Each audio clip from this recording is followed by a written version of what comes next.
Today, we're going to talk about a star who left Brazil to shine on the fields of England.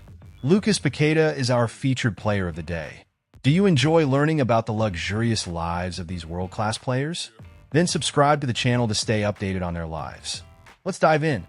Lucas Paquetá, a young boy who began playing football at Flamengo when he was just 8 years old, has a story full of challenges. As he advanced to the next youth category at the club, things became tough for him. He was very skinny and short. At 15 years old, he was only 1.53 meters tall. Even though he was highly skilled, it was difficult for him to compete with bigger and stronger boys. But Paquetá didn't give up. He followed a special training program to strengthen his body and experienced rapid growth. He grew 27 centimeters in just 3 years. This transformation was confirmed by Carlos Noval, who was the youth football director at Flamengo at the time.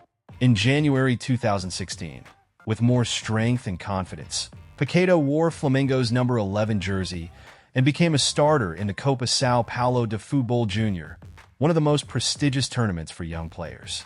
He shone throughout the campaign, leading Flamengo to the title after a thrilling final against Corinthians, which ended 4-3 in a penalty shootout following a 2-2 draw in regular time. Paquetá scored 4 goals in the competition, becoming the team's second highest scorer alongside other standout players like goalkeeper Thiago and Felipe Vizu. After this success, Paquetá was promoted to Flamengo's senior team and began playing in the Campeonato Carioca. On March 4th, he signed a contract to remain with the club until 2020. On February 19th, Flamengo faced Madureira at the Raulino de Oliveira Stadium in Volta Redonda and won 4-0. In that match, Lucas Paquetá scored his first goal wearing Flamengo's iconic red and black jersey.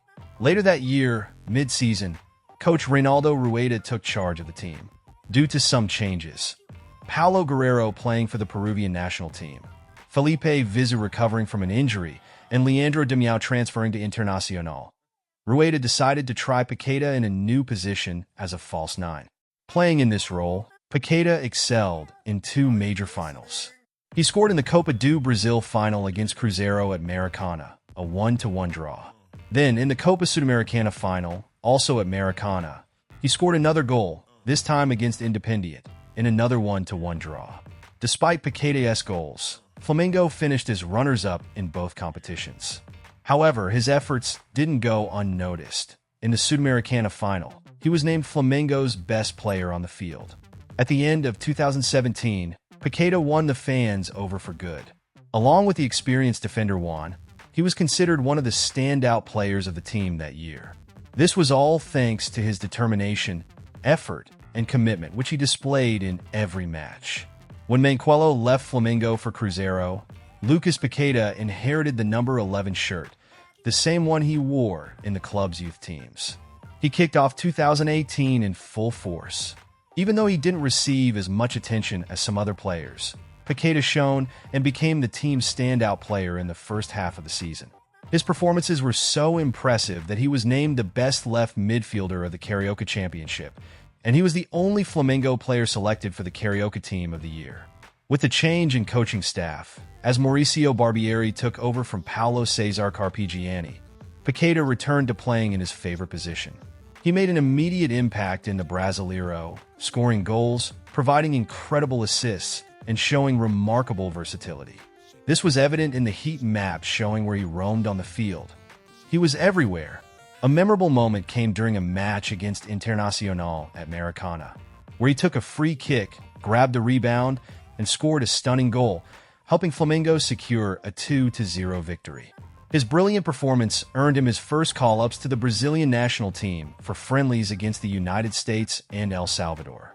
Paquetá became one of Flamengo's most important players, alongside Everton Ribeiro and Diego Ribas.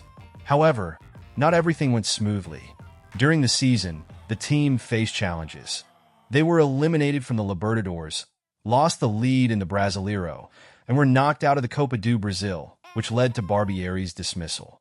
When Dorival Jr. took over as coach at the end of the season, Paquetá regained his form. In his first match under the new management, he scored 2 goals against Corinthians in a historic 3-0 win at Arena Corinthians, Flamengo's first ever victory at that stadium. Paquetá bid farewell to Flamengo in a game against Atlético Paranaense at Maracana in the final round of the Brasileiro. Although it wasn't a standout game, and Flamengo lost 2-1, the team finished as runners-up. After the final whistle, Paquetá couldn't hold back his emotions. He left the club after 12 years, having played 96 games, scored 18 goals, and created countless memories. He ended 2018 as Flamengo's top scorer in the Brasileiro and won ESPN's Bola de Prata trophy as the best midfielder of the championship. He was also included in several Team of the Year selections by various websites and even by Cartola FC. Paquetá was playing exceptionally well for Flamengo, especially at the end of the Brasileiro. His form was so impressive that several major clubs started taking notice. Teams like Milan, Juventus, Barcelona, and even Paris Saint-Germain were all interested in signing him.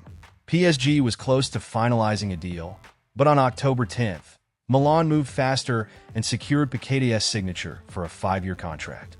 And do you know how much they paid for him? A whopping 35 million euros. Flamengo kept most of the money from the transfer because they owned 70% of Paquetá's rights. This amounted to around 25 million euros for the club. The rest was divided between the player himself and the company that manages his career. In January 2019, after finishing the season in Brazil, Paquetá moved to Milan and chose to wear the number 39 shirt.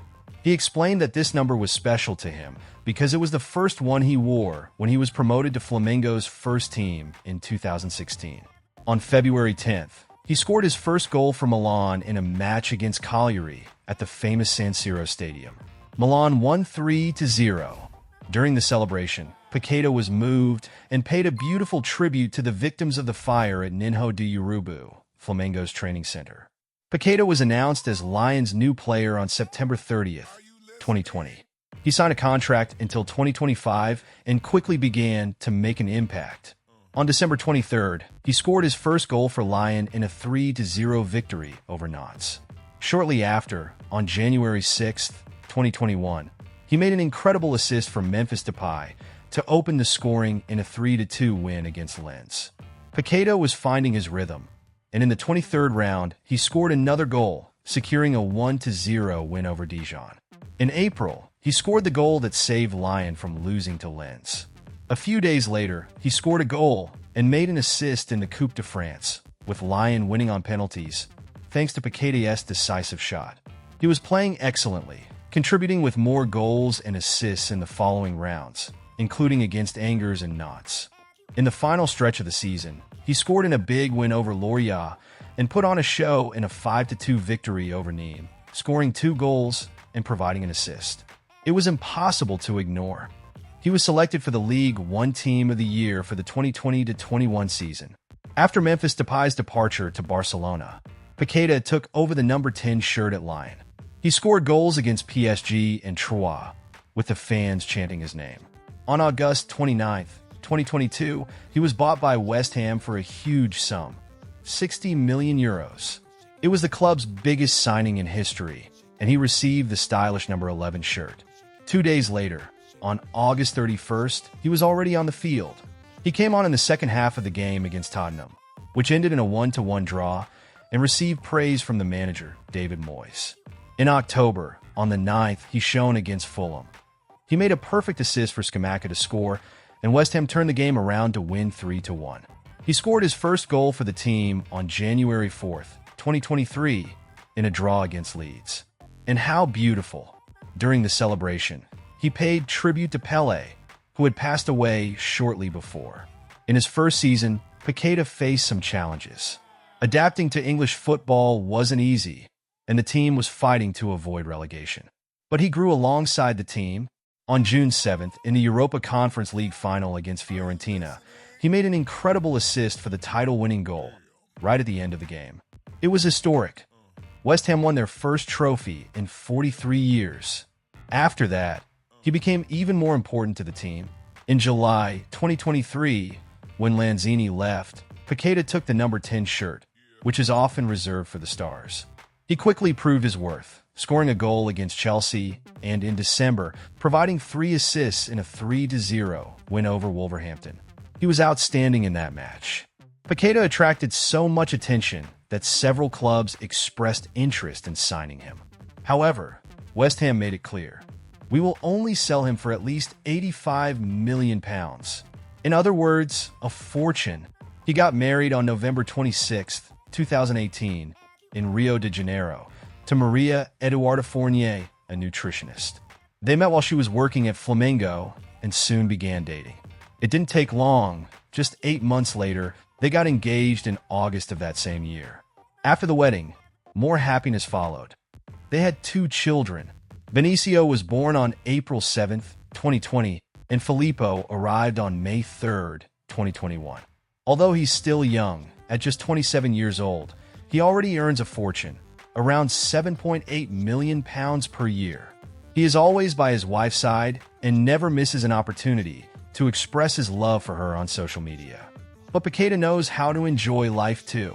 On vacation, he loves luxurious destinations like the Maldives, and he also enjoys exploring Brazil. Despite the glamour, the player hasn't forgotten his roots. Whenever he can, he meets up with childhood friends to reminisce and enjoy simple pleasures like fishing and flying kites.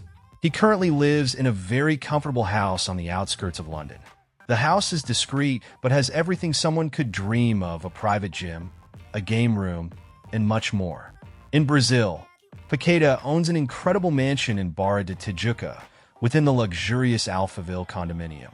To give you an idea, houses there can cost up to 20 million reais.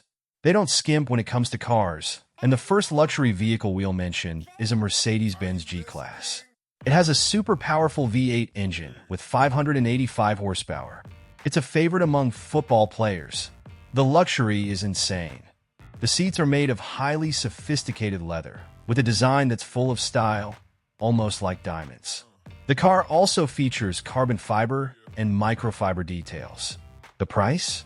Nothing less than around 800,000 Brazilian reals. But hold on, because this isn't even the most expensive one.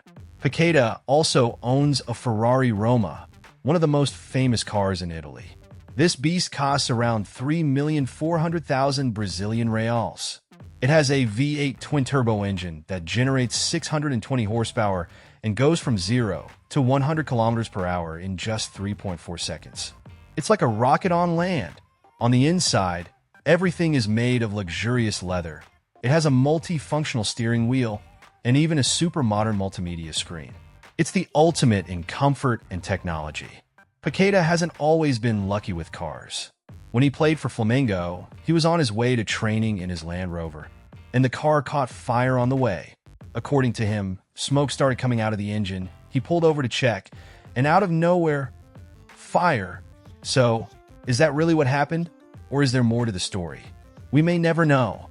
Now, the controversial part.